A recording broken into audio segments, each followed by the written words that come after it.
menggunakan booster, ini harus hati-hati karena booster ini kan pompa ya, pompa booster. Pompa booster fungsinya agar tekanannya itu besar ya.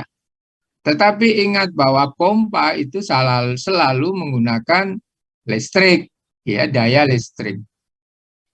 Jadi kalau pompanya mati, apa listriknya mati, pompa tidak berfungsi. Kalau pompa tidak berfungsi berarti tidak dapat air. Itu yang perlu diwaspadai. Kecuali kalau memang betul-betul yakin, iya, maaf, betul-betul yakin bahwa listrik selalu tersedia.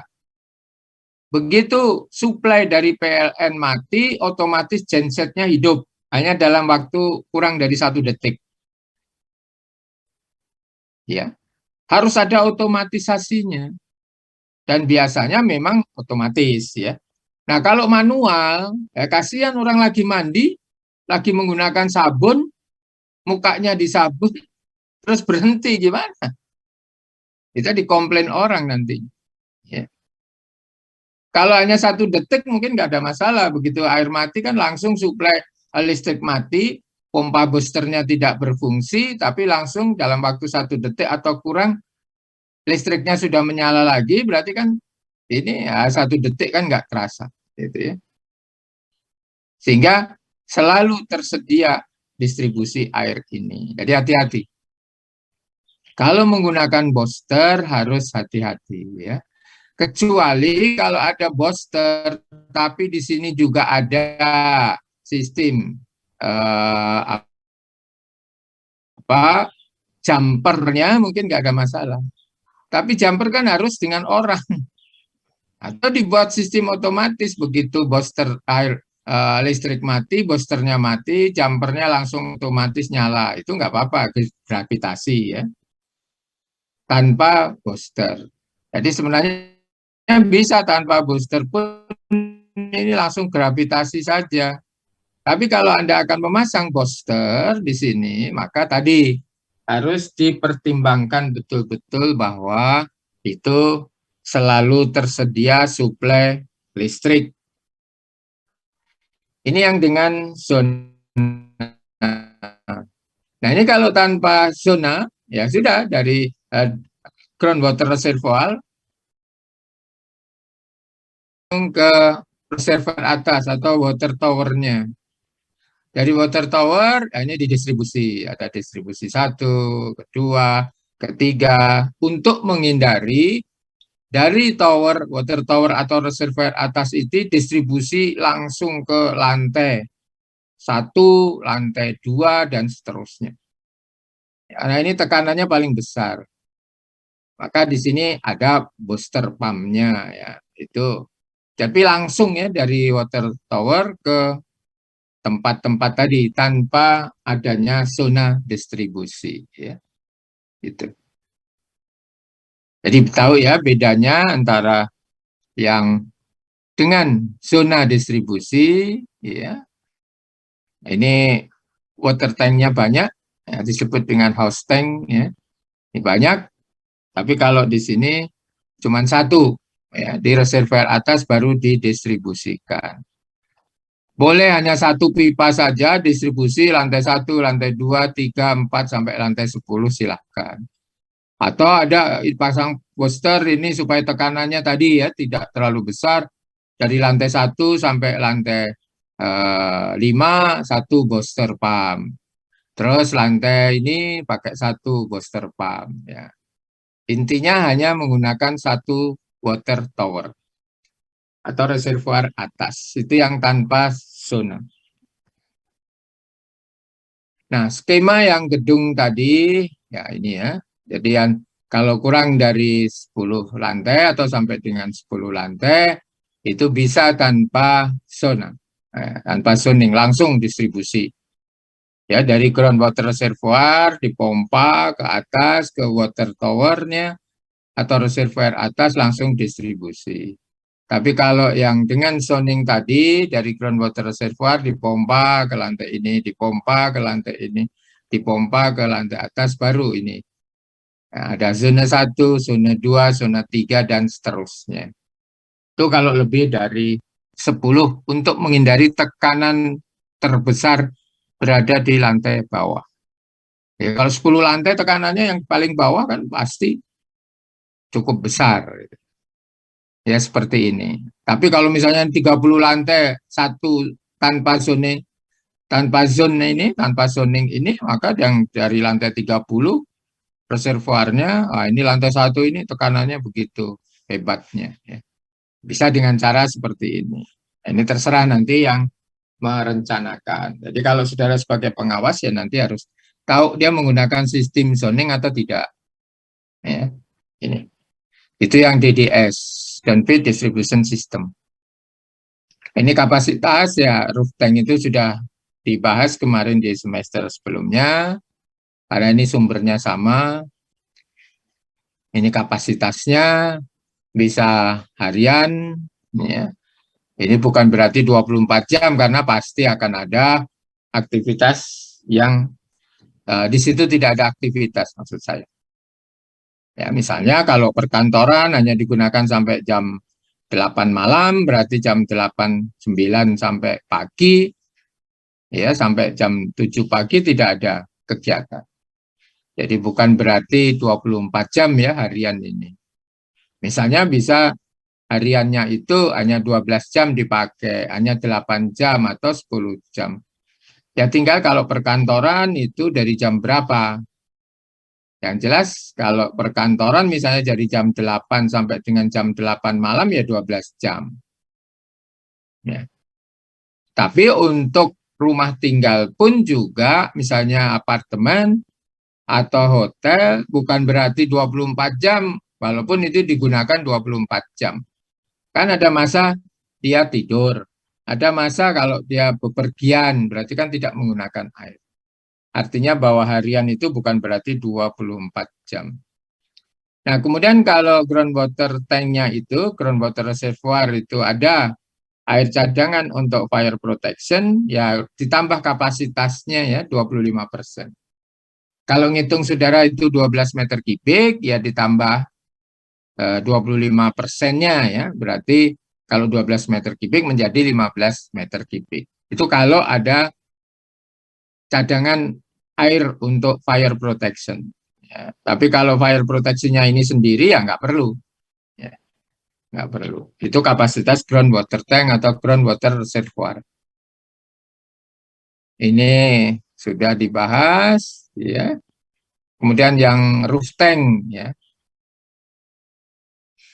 Ini kalau tangki air terpisah dari struktur gedung. Ya. Kemudian yang menyatu, ya, ini misalnya dari beton bertulang, di situ menyatu dengan struktur bangunannya ya nggak masalah.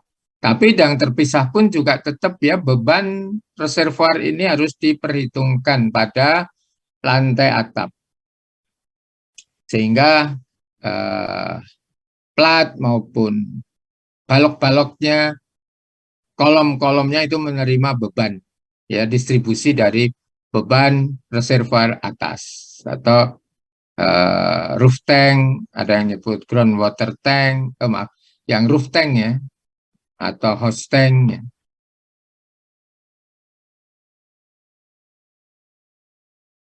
Ini tangki air ya, ini yang di roof tank, ya, masuk kemudian keluar.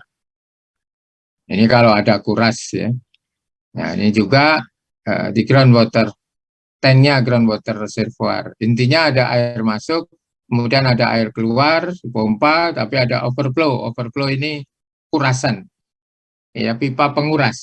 Kalau di sini sudah kotor, ya ini dikuras. Memang kalau yang seperti ini ya ini kurang ya, artinya lebih bagus kalau dia dari bawah. Ya seperti ini kalau dari sini kan kotorannya kebuang semua. Kalau ini enggak, mesti dilakukan penyambungan sampai ke bawah. Ini akan lebih bagus kalau dia di bawah, ya di sini. Nah, sehingga nanti kotoran yang ada di sini itu kebuang semua, ya overflow-nya.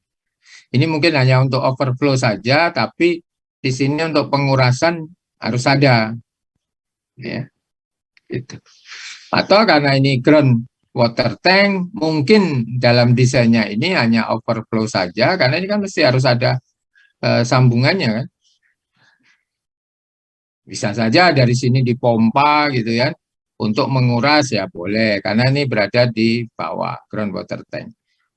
Tapi biasanya kalau saya ya ini pengurasnya di sini gabung dengan overflow untuk di distribusi penggunaannya. Karena ini nanti mesti dipasang pompa, karena dia berada di bawah tanah, ya ini langsung ke atas untuk pengurasannya ya. Kalau ini kan di roof tank. Ya, ini kan roof tank. Itu bedanya. Ini pemakaian air ya rata-rata tiap orang. Nah, Anda mau ngitung apa? Rumah sakit, rumah biasa, apartemen, perumahan mewah. Kemudian misalnya ada gedung perkantoran, ya ini 100 liter. Jangka waktu pemakaiannya 8, ya ini kan perbandingan luas lantai dan eh, efektif ya. Yang ini tidak perlu digunakan karena saudara sudah menghitung jumlah pegawai pada saat menghitung kebutuhan lift ya. Nah, itu sudah dipakai. Nah, tiap orang 100 liter kan bisa dikalikan. Kemudian gedung bioskop dan sebagainya ya sampai ke ini. Ya. Ini untuk distribusi. Ada yang ingin ditanyakan? Sistem distribusi ya.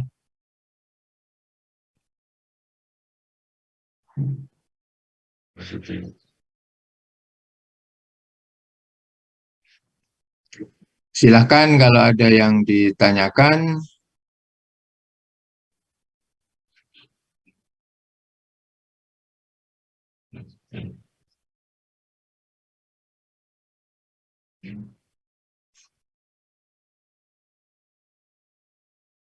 Itu untuk sistem distribusi, artinya saudara masang groundwater reservoir itu diletakkan di mana ya, bisa di luar struktur bangunan ya. Bisa di luar struktur bangunan. Kemudian nanti distribusi melalui shaft baik ke atas maupun ke bawah. Kemudian reservoirnya diletakkan di mana ya. Reservoir mungkin bisa karena daerahnya terjangkau tersebar gitu ya, artinya toiletnya itu tersebar, bisa saja ada 2 reservoir. Silakan, reservoir atas ya. Kalau bawah 1 saja. Tapi reservoir atas bisa 1, bisa 2, bisa 3.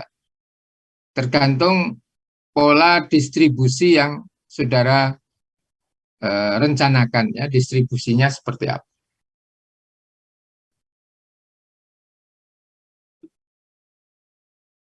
Oke, silahkan kalau ada yang ingin ditanyakan.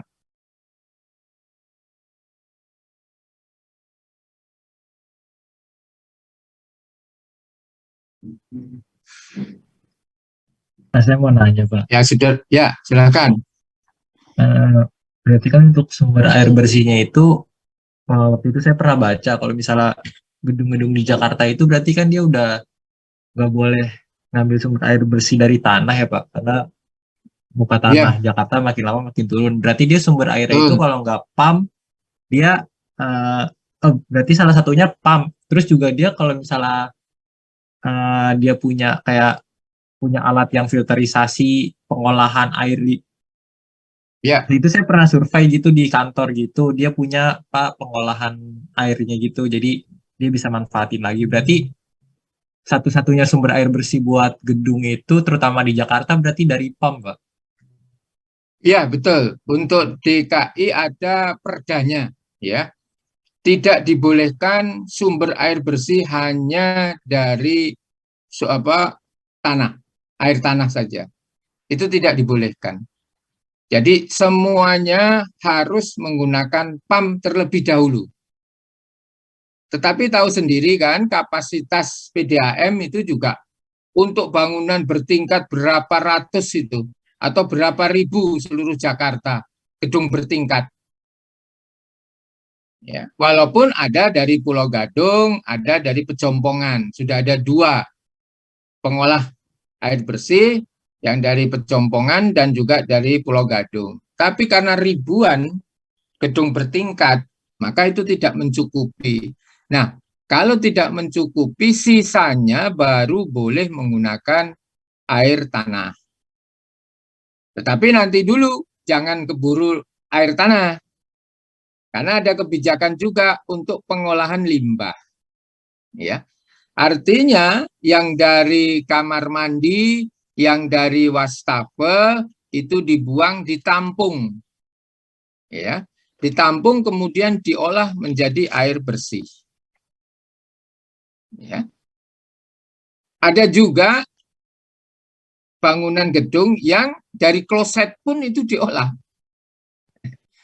Jadi dari kloset, dari wastafel, dari floordin itu masuk diolah. Diolah sampai bersih, kemudian itu digunakan untuk sumber air bersih. Hanya secara psikis itu pasti saudara akan kena psikisnya ya. Kejiwaannya, orang tadi saya baru buang di kloset, tiba-tiba buka keran, ini airnya gitu ya. Tapi kan itu proses lama.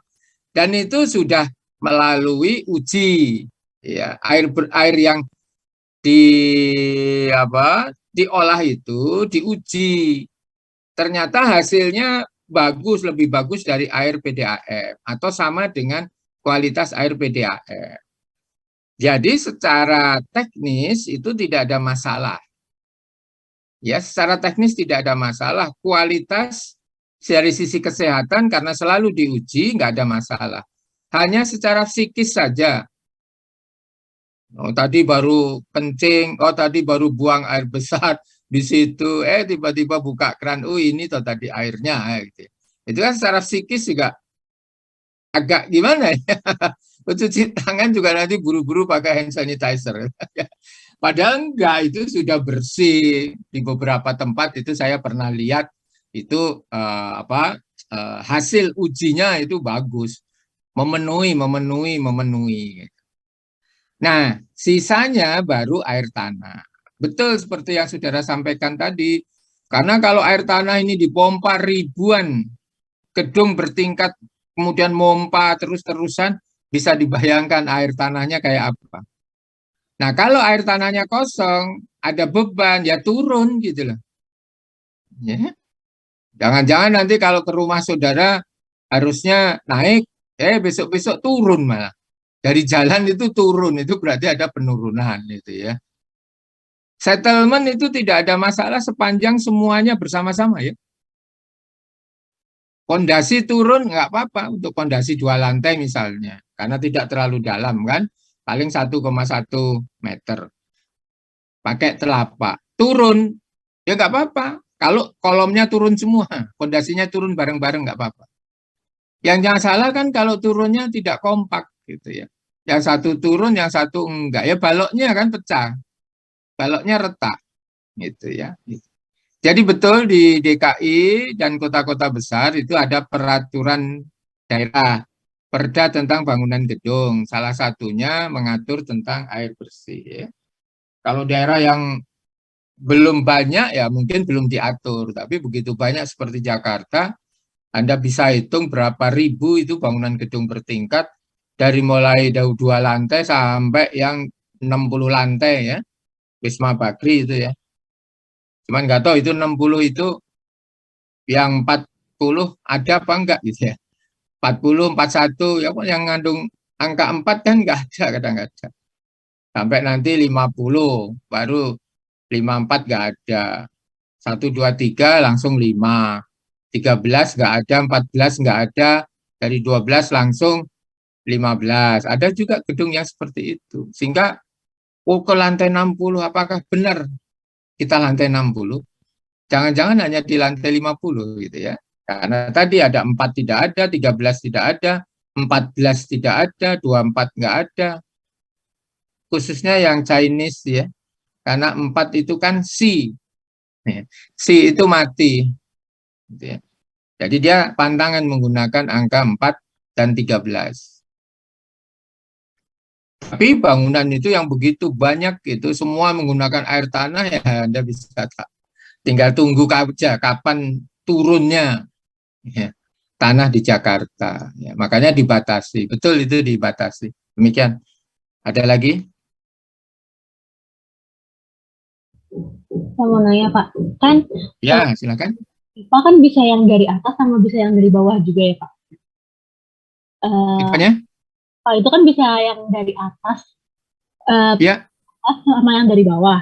Nah kalau yang dari atas itu ya. kalau ketutupan sama plafon ya Pak. Yang dari atas apanya tadi maksudnya? Itu Pak yang pas di KBG 1 kan Bapak pernah nanya lebih Ah, ah. efektif mana kalau pipanya dari atas atau dari bawah. Jawabannya kan Oh iya, ya dari bawah ya Pak. Nah kalau yang dari atas itu kan ketutupan plafon. Kalau dari bawah, ya betul, kalau misalkan dari bawah tuh ketutupan plafon yang lantai bawahnya Pak. betul. Ya, tapi kan tingginya sama. Hmm, Ya, tinggi kran yang melalui distribusi atas, itu misalnya krannya berada di 1 meter dari lantai, kalau dari atas ya.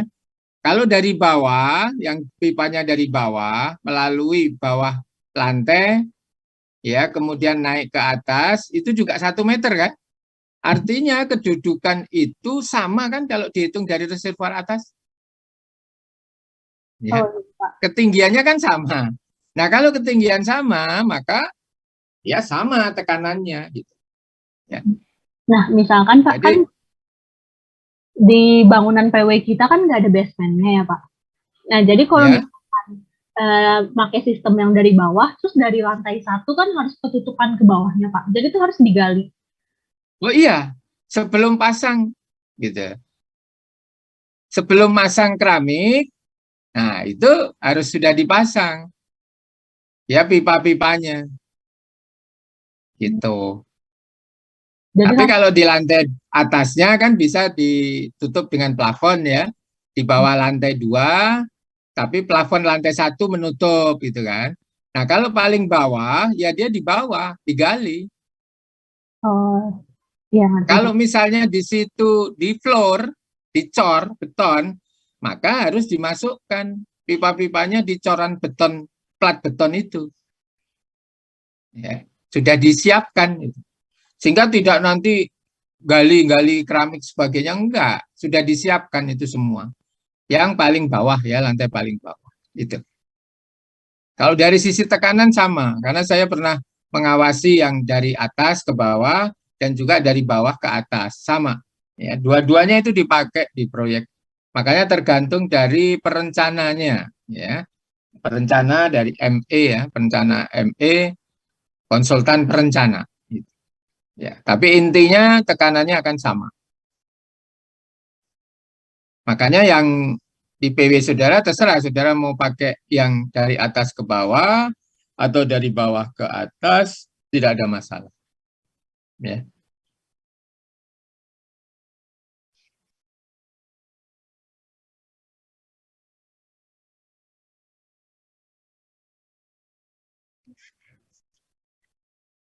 ya, makanya yang perlu diperhatikan di situ kualitas dari pipanya gitu ya. Kualitas dari pipanya. Memang pipa biasanya PVC kita menggunakan AW ya, gitu.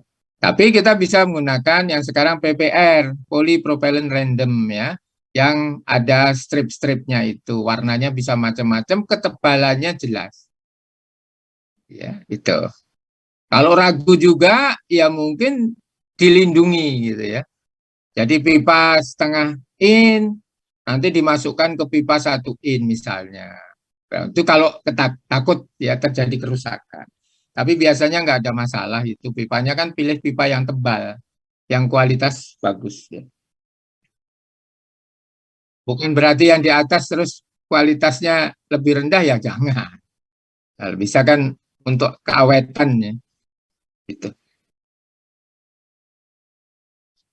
Ya sehingga di eh, bangunan yang saudara buat itu terserah mau pakai zoning boleh, enggak juga boleh karena kurang dari 10.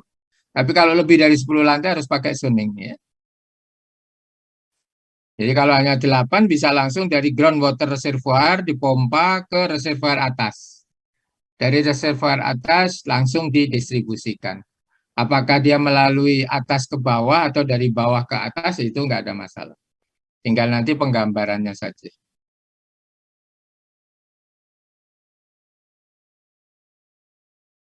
disiapkan shaft-shaftnya.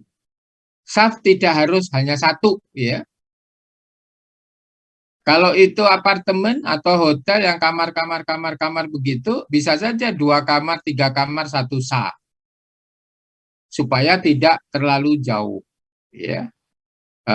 Penarikan dari pipa-pipanya. Bisa 2 kamar tidur, 1 shaft, bisa, ya. Itu bisa dilihat di hotel-hotel itu seperti itu, ya. Jadi shaftnya banyak.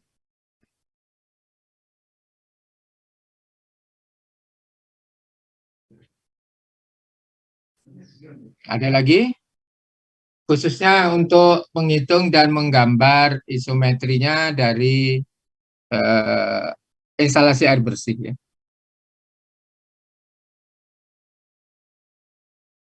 Sudah bisa menggambar, sudah bisa menghitung, pengawasannya gampang. Karena kalau ada kesalahan dalam pengawasan kan kita tahu, pengerjaannya kita tahu, ini nggak begini, gitu. Karena sudah pernah gambar, sudah pernah menghitung.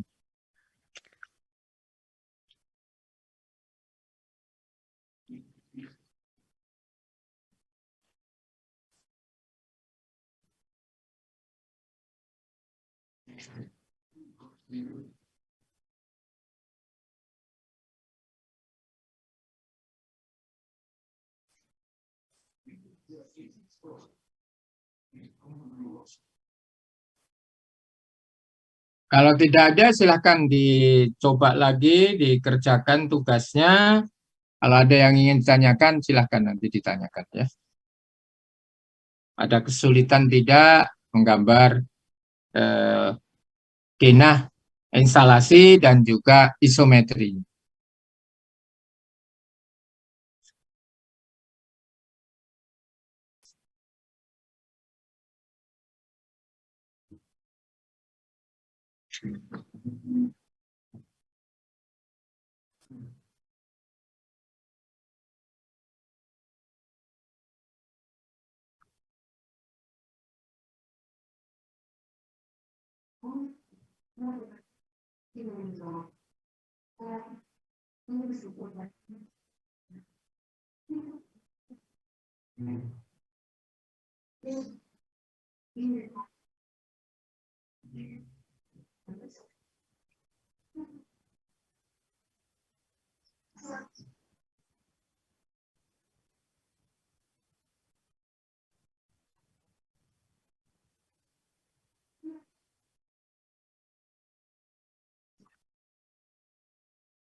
Yang paling mudah itu tidak menggunakan zona, ya, artinya langsung dari groundwater reservoir itu dipompa ke roof tanknya, nah nanti langsung distribusi dari lantai 8 sampai lantai 1 Atau kalau yang 7 lantai dari lantai 7 sampai lantai 1.